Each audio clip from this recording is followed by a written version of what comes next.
দর্শক, উখিয়ায় পারিবারিক বিরোধে ৩ ভাইবোন নিহত হওয়ার ঘটনায় বিস্তারিত জানতে এই মুহূর্তে যুক্ত হচ্ছি প্রতিনিধি অর্পণ বড়ুয়ার সঙ্গে। তিনি আছেন কক্সবাজার পুলিশ সুপারের কার্যালয়ের সামনে। অর্পণ বড়ুয়া, ঘটনার তদন্তে পুলিশের আসলে কার্যক্রম সম্পর্কে একটু জানতে চাইবো। এখন পর্যন্ত কি কি তথ্য আছে আপনার কাছে? বাপি, আপনি যেমনটি বলছিলেন ঠিক এই মুহূর্তে আমি কক্সবাজার পুলিশ সুপার কার্যালয়ের সম্মুখ স্থান থেকে আমি যুক্ত হয়েছি।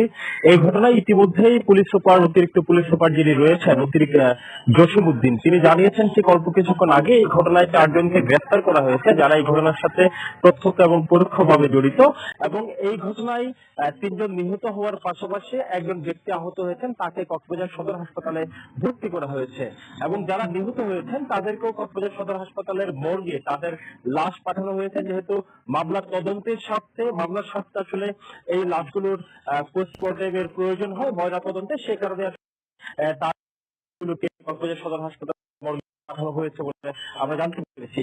আপনি নিশ্চয়ই আপনি যেমনটি বলছিলেন যে আজকে সকাল 11:30টার দিকে উখিয়ার যে জালিয়াপালং ইউনিয়নটি রয়েছে সেখানকার জালিয়াপালংয়ের কুতুপালংয়ের পশ্চিম পাড়া এলাকায় আজকে সেখানকার স্থানীয় জামাতের সভাপতি যিনি রয়েছেন আব্দুল্লাহ আল মামুন এবং আবুল বাদনানের পরিবারের মাঝে ভিটে জমি সংক্রান্ত বিষয়ে তাদের সকালে তর্কাতর্কি বা কথা কাটাকাটি হয় এবং কথা কাটাকাটির এক পর্যায়ে তারা সংঘর্ষে জড়িয়ে পড়ে।